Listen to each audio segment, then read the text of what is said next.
धनीराम की अंजू और मंजू नाम की दो जुड़वा बेटियां थीं। अंजू बचपन से ही बहुत समझदार और होशियार थी। वो बचपन से ही घर के हर काम में अपनी माँ का हाथ बटाया करती थी।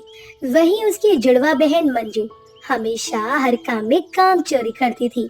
इसलिए उसके पिता हर छोटी बात के लिए उस पर डांट लगाया करते थे।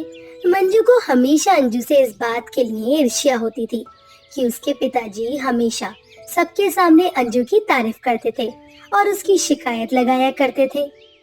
कुछ सालों के बाद जब वो दोनों शादी के लायक हुई, तो धनीराम ने रमेश और मुकेश नाम के दो जुड़वा भाइयों के साथ अंजू और मंजू की शादी करवा दी।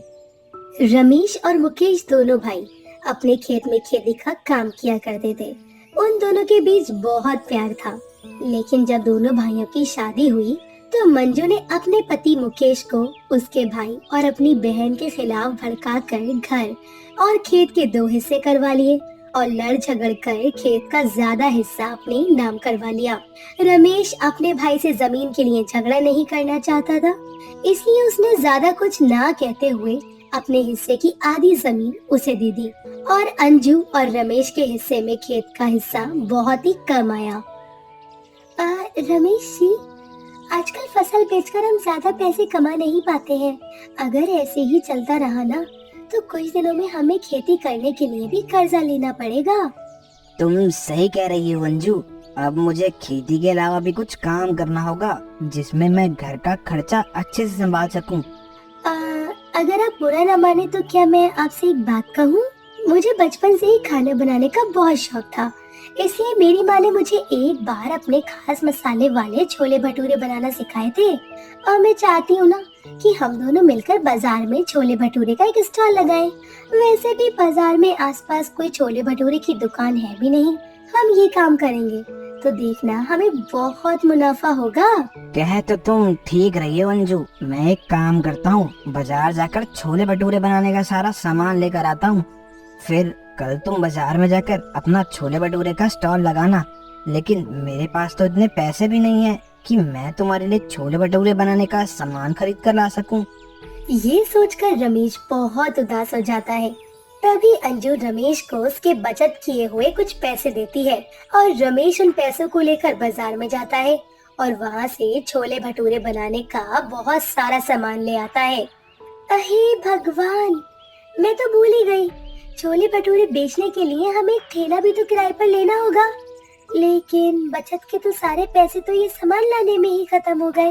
अंजू की बात सुनकर रमेश भी परेशान हो जाता है, लेकिन वो अंजू को शांत करने के लिए उससे कहता है, तुम चिंता मत करो, मैं कुछ करता हूँ। गाँव में मेरे बहुत से जानकार हैं, कोई ना कोई तो हमारी मदद जरूर करेगा।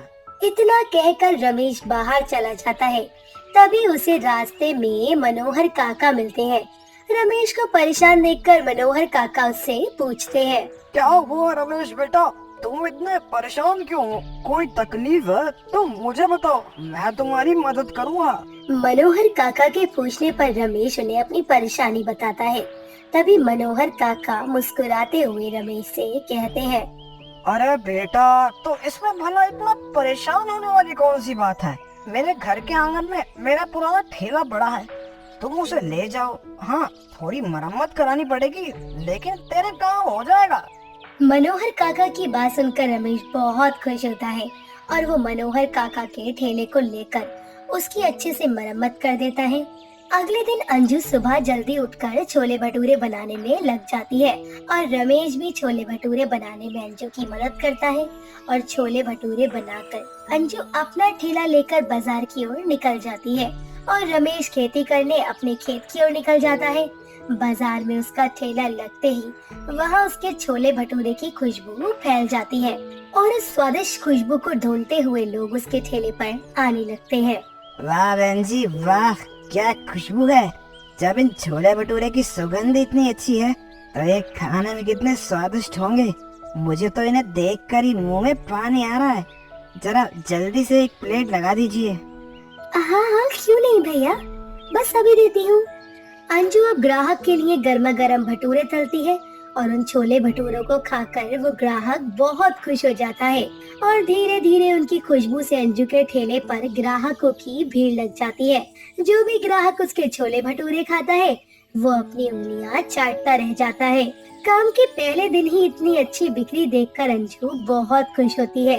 वो अगले दिन फिर से छोले भटूरे बनाकर बाजार में लाती है और अगले दिन उसके ठेले पर और ज्यादा लोग उसके हाथ के छोले भटूरे खाने आते हैं और देखते ही देखते कुछ ही दिनों में उसकी आमदनी भी अच्छी होने लगती है और अंजू उस कमाई से अच्छे खासे पैसे भी जोड़ लेती है और रमेश से कहती है, रमेश जी, कुछ महीनों की कमाई से मैंने कुछ पैसे जोड़े हैं।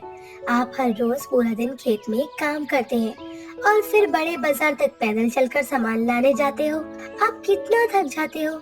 मैं चाहती हूँ कि आप एक स्कूटर ले लो, इससे आपको थकावट भी नहीं होगी और आपका समय भी बच जाएगा। नहीं अंजू, ये सब फालतू का खर्चा है। तुम पैसे बचाकर अपने पास रखो, बाद में काम आएंगे। अरे आप चिंता मत कीजिए रमेश जी, मैंने जरूरत के समय के लिए पैसे बचाकर अलग से रखे हैं। आप ज्यादा मत सोचिए और अपने लिए एक स्कूटर ले लीजिए। अंजू के बार बार कहने पर रमेश एक सेकेंड हैंड स्कूटर ले लेता है और बचे हुए पैसों की एफडी करा के बैंक में जमा करा देता है। कुछ महीनों में अंजू और रमेश की इतनी तरक्की देखकर मंजू बिल्कुल भूल जाती है और अपने पति मुकेश से कहती है, आखिर कब तक हम ये खेती करके इस थोड़ी सी कमाई में गुजारा करेंगे। अरे अंजू और रमेश भाई साहब को देखो, कैसे कुछ ही महीनों में उन्होंने इतनी तरक्की कर ली। अब तो रमेश भैया ने अपने लिए एक स्कूटर भी ले लिया है और एक आप हो जो अपने लिए आज तक एक साइकिल भी नहीं ले पाए हैं। मैं तो कहती हूँ कि मैं भी बाजार में अपना एक छोले भटूरों का स्टॉल लगा ही लेती हूँ और तो और मैं अंजू से भी स्वादिष्ट छोले भटूरे बनाती हूँ। देखना, मेरे हाथ के छोले भटूरे खाकर कोई भी उसके हाथ के छोले भटूरे नहीं खाएगा। आप एक काम करो, मुझे छोले भटूरे बनाने का सारा सामान और एक ठेला लाकर दे दो। कल से मैं भी छोले भटूरे बनाकर ना बाजार में अपना ठेला लगाऊंगी। मंजू की बातें सुनकर मुकेश भी छोले भटूरे का ठेला खोलने के लिए तैयार हो गया, लेकिन मंजू ने खेती बाड़ी से कमाए पैसों में से भी थोड़े से पैसे की भी बचत नहीं की थी। इसलिए उसने छोले भटूरों का स्टॉल खोलने के लिए अपने खेत को जमींदार के पास गिरवी रख दिया और उन पैसों से एक छोले भटूरों का ठेला खोल लिया और अंजू के ठेले के ठीक सामने मंजू ने अपना ठेला लगा लिया। जहां अंजू 20 रुपए में छोले भटूरे की एक प्लेट बेचती थी, वहीं मंजू उसकी बिक्री कम करवाने के लिए 15 रुपए में एक प्लेट छोले भटूरे बेचने लगी। उसके ठेले पर अंजू के ठेले से कम दाम देखकर कुछ ही देर में उसके ठेले के बाहर भी ग्राहकों की भीड़ लग गई। लेकिन जो स्वाद लोगों को अंजू के छोले भटूरे में मिलता था, वो स्वाद उन्हें मंजू के छोले भटूरों में नहीं मिला। अरे बहन जी, सच कहूँ तो आपके छोले भटूरे में वो बात नहीं जो अंजू बहन जी के छोले भटूरों में है। उनके छोलों की तो खुशबू इतनी अच्छी है कि मुंह में पानी आ जाता है। ग्राहक के मुंह से अंजू की तारीफ सुनकर मंजू और भी जल भुन जाती है। अगले दिन वो छोलों को स्वादिष्ट बनाने के लिए उनमें तेज मिर्च मसाले डालकर छोलों को बनाती है, लेकिन तेज मिर्च मसाले डालने से उसके छोलों का स्वाद बहुत ही चटपटा हो जाता है और एक निवाला खाते ही सभी ग्राहकों के कानों से धुआं निकलने लगता है। अरे ये कैसे छोले बनाए हैं, इतने तीखे। अरे हफ्ते भर की मिर्ची आज ही डाल दी क्या आपने इन छोलों में? क्या कहा? मिर्ची ज्यादा हो गई क्या? ज्यादा? इधर सबके कानों से धुआं निकल रहा है और आप पूछ रही हो कि मिर्ची ज्यादा हो गई क्या? अरे बहन जी, ये पकड़ो आपके छोले भटूरे। आपके 15 रुपए के धुआं निकालने वाले छोले भटूरे से तो अच्छा है मैं 20 रुपए देकर अंजू दीदी के हाथ के छोले भटूरे खाऊं। उनके हाथ में जो स्वाद है वो किसी के हाथ में नहीं। अरे सही कह रहे हो भैया, अंजू भले ही एक प्लेट छोले भटूरे के 20 रुपए लेती है, लेकिन उसके छोले भटूरे पूरे गांव में सबसे स्वादिष्ट हैं। इतना कहकर सभी ग्राहक वहां से चले जाते हैं और अंजू की दुकान से छोले भटूरे खरीद कर खाने लगते हैं। ये देखकर तो अंजू का गुस्सा 7वें आसमान पर चढ़ जाता है और वो अगले दिन सुबह सुबह अंजू की खिड़की से उसके घर के अंदर झांकने लगती है और जैसे ही अंजू खेत से कोई सब्जियां लेने जाती है, वैसे ही मौका देखकर मंजू उसके छोलों में खूब सारी मिर्ची मिला देती है। अंजू घर आकर अपने छोले भटूरे लेकर बाजार में बेचने चली जाती है। तभी एक ग्राहक उसके ठेले पर आता है लेकिन वो छोले भटूरे खाते ही उसके पसीने छूट जाते हैं।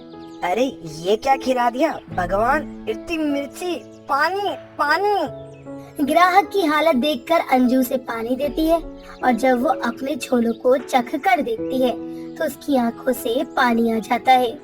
हे भगवान, ये कैसे हो गया? मैंने तो छोलों में इतनी मिर्च डाली ही नहीं थी, तो फिर ये इतने तीखे कैसे हो गए? मुझे कुछ भी करके इनका स्वाद ठीक करना होगा। अंजू अब अपने दिमाग में एक आइडिया सोचती है और पास वाली दुकान से खूब सारी दही लेकर आती है और वो छोलों में थोड़ा पानी, नमक और दही मिलाकर मिर्ची के स्वाद को कम कर देती है और ग्राहकों को छोले भटूरे खाने के लिए देती है। अरे वाह अंजू दीदी, आज छोले में कुछ अलग डाला है क्या? बड़ा ही गजब का स्वाद आ रहा है, खाकर मजा आ गया। मैं तो कहता हूँ अब से आप हर रोज ऐसे ही छोले बनाइएगा।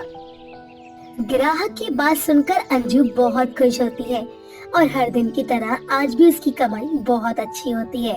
उसके सारे छोले भटूरे बिक जाते हैं, लेकिन उसके सामने खड़ी मंजू के ठेले पर गिने चुने कुछ ही ग्राहक जाते हैं, जिस वजह से वो अंजू से चलकर देर रात को उसके ठेले में आग लगाकर उसके ठेले को जला देती है। सुबह जब अंजू उठकर अपने आंगन में जाती है तो अपने ठेले की ऐसी हालत देखकर उसे बहुत दुख होता है और वो अपने घर के अंदर परेशान होकर बैठ जाती है और आज छोले भटूरे बेचने के लिए बाजार भी नहीं जाती। तभी वो शाम को दौड़ती हुई मंजू अंजू के पास आती है और जोर जोर से रोने लगती है। क्या हुआ मंजू, तू इस तरह से क्यों रो रही है?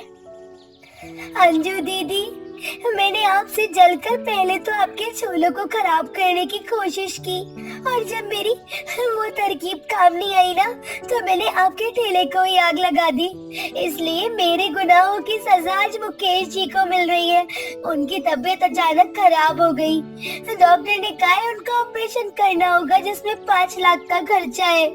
मेरे पास तो इतने पैसे भी नहीं है मैं उनका इलाज करा सकूं। तुमसे जलकर मैंने जो छोले भटूरों का ठेला खोला था ना, उसके लिए मैंने हमारी जमीन तक गिरवी रख दी थी।